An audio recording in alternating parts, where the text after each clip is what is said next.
Hi, Michelle McDowell here.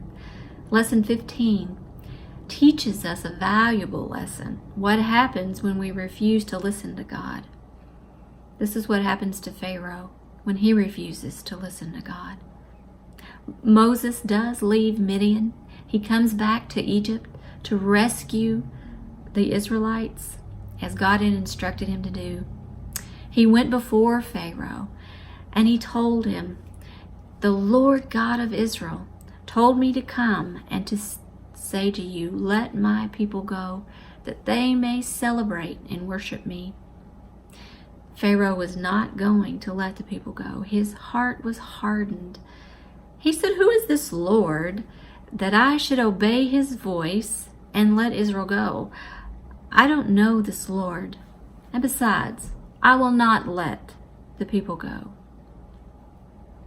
So this request made Pharaoh very angry, to the point where he made it so difficult on the Hebrew people. He increased their workload and made their tasks so hard it was impossible for them. They continued to cry out to God, and God heard their cries.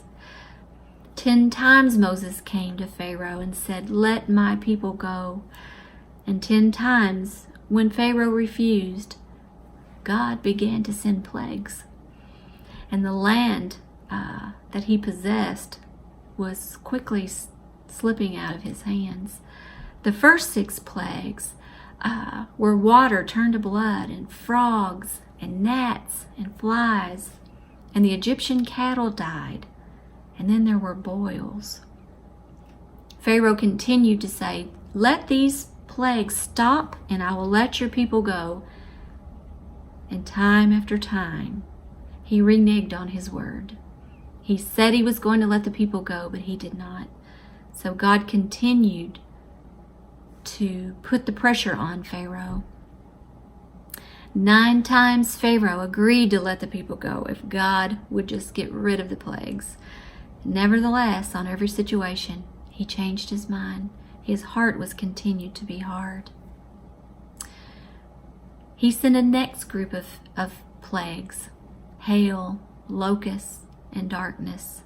And the same thing continued to happen. Finally, Pharaoh told Moses, "Leave this place. I never want to see your face again." And Moses answered, "And it is as you say." Moses left. And this will leave us with a question. What can happen to us when we refuse to listen to God? We're going to find out in our next lesson how and when God changed Pharaoh's heart to the point where he let the people go. Something very tragic had to happen. I'll see you next time.